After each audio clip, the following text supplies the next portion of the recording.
Rizal as physician in Dapitan. Rizal practiced medicine in Dapitan. He had many patients, but most of them are poor, so that he even gave them free medicine.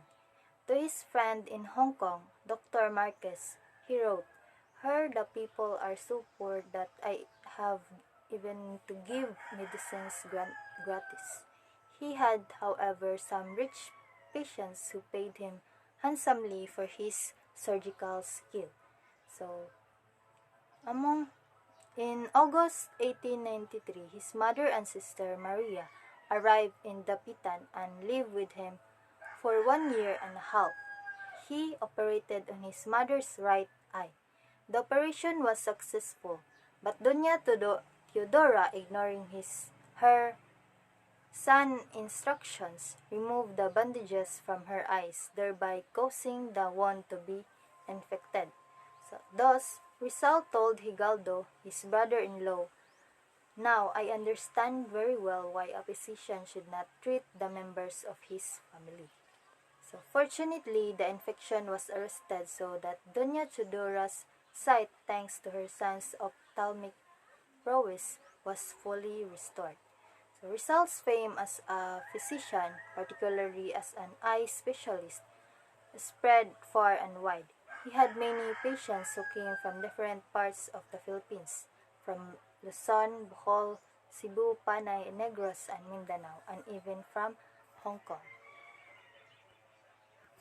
So, among Rizal's rich Filipino patients are Don Ignacio Tomarong, and another rich patient, an Englishman, Don Florencio Azcaraga, and a rich hacendero of Aklan.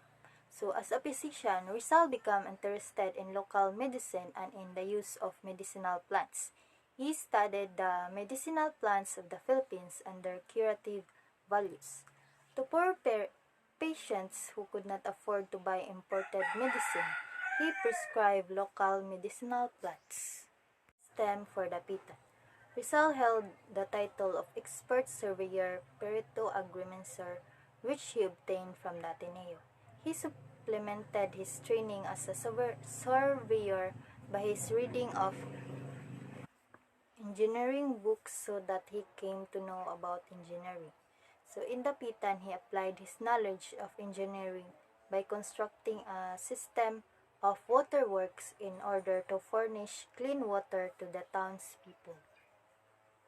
So modern engineers marvels how Rizal could have built such a system of waterworks. He had inadequate tools and merger materials, and his finances were very limited. So community projects for Dapitan. When Rizal arrived in Dapitan, he decided to improve it to the best of his God-given talents and to awaken the civic consciousness of its town people. He wrote to Father Pastels, "I want to do all that I can for this town."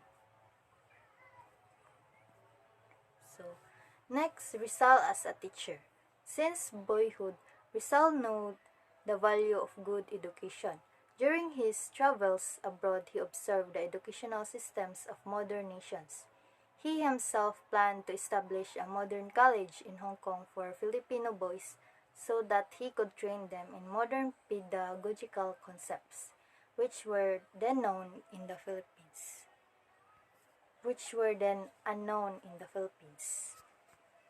Came to Talisay. Rizal conducted his school at his home in Talisay, near Dapitan, where he had his farm and hospital. His favorite rendezvous with his boys was under a Talisay tree, after which the place was named. In honor of Talisay, he wrote a poem entitled Hymno a Talisay for his pupils to sing. Contribution to science. Rizal found Mindanao a rich virgin field with collecting specimens. With his baroto sailboat and accompanied by his pupils, he explored the jungles and coast, seeking specimens of insects, birds, snakes, lizards, frogs, shells, and plants. So, linguistic studies. A born linguist, Rizal continued his studies of language. In Dapitan, he learned the Visayan, Subanum, and Malay languages.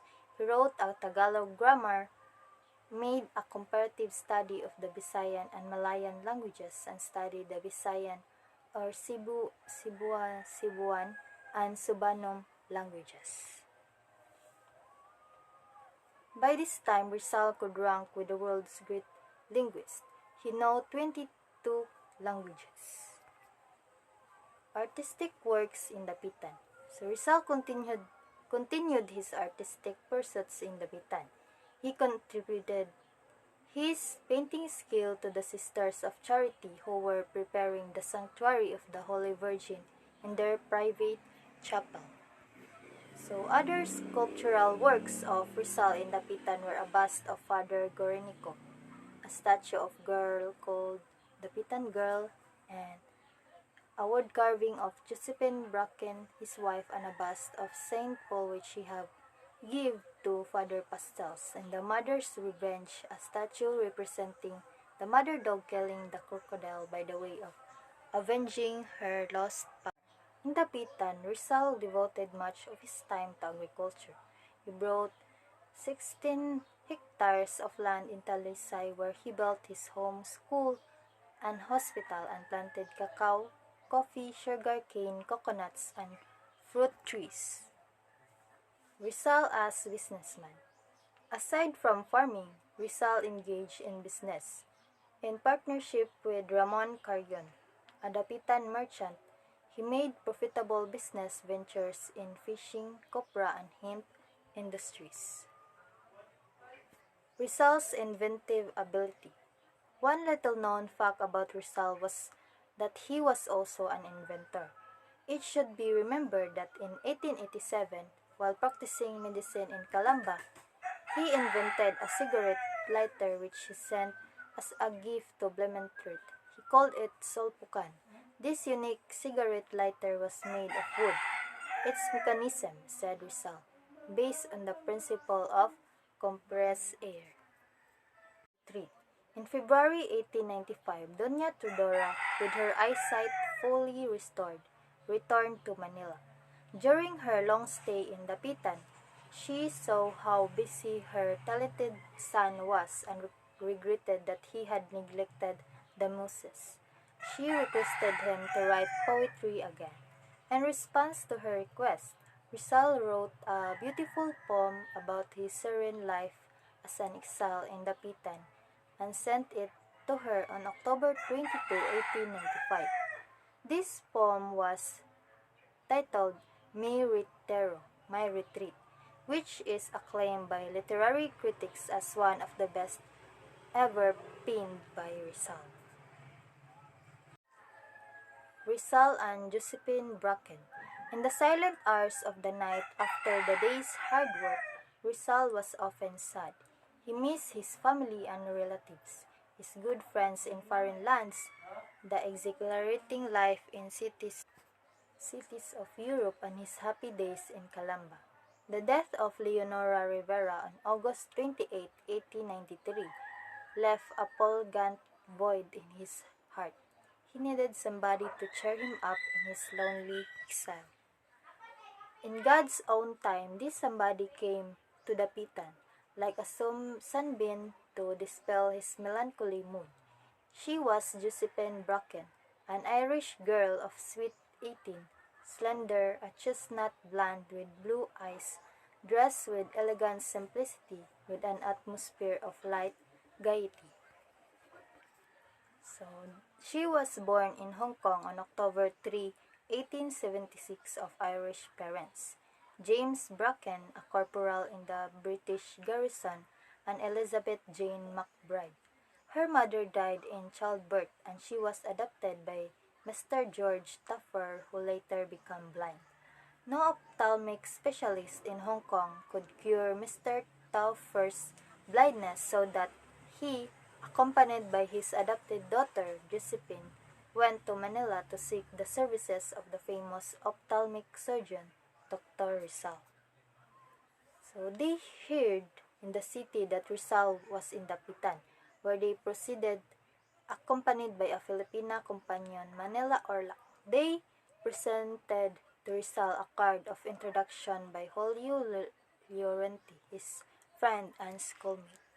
Rizal and Josephine fell in love with each other at first sight.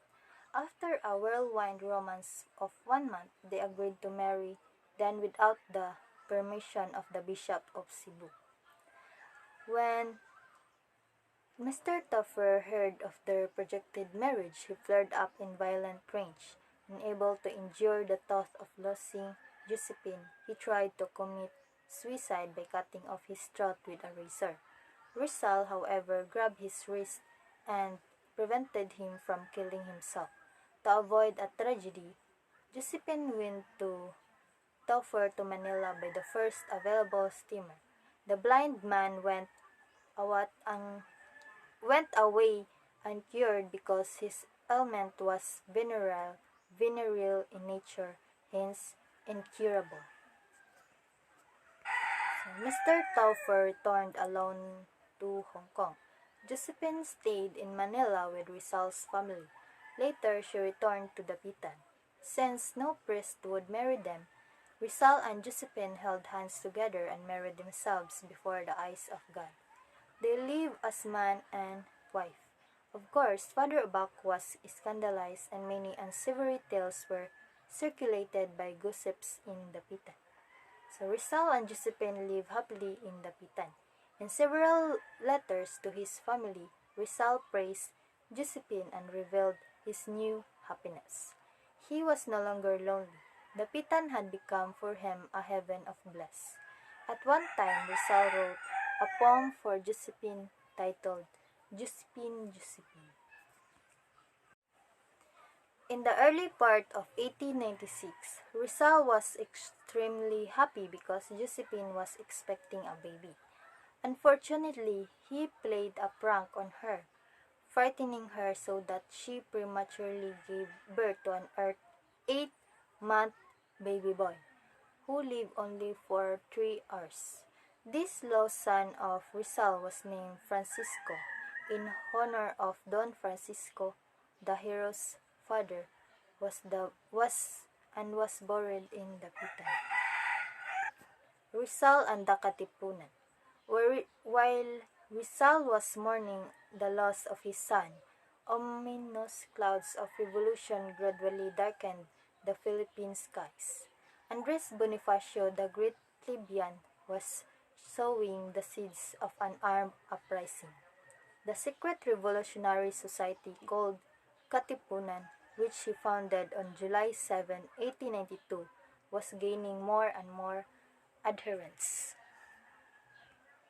In a secret meeting of the Katipunan at a little river called Bitukang Manok, near the town of Pasig on May 2, 1896, Dr. Pio Valenzuela was named emissary to Dapitan, in order to inform Rizal of the plan of the Katipunan to launch a revolution for freedom's sake.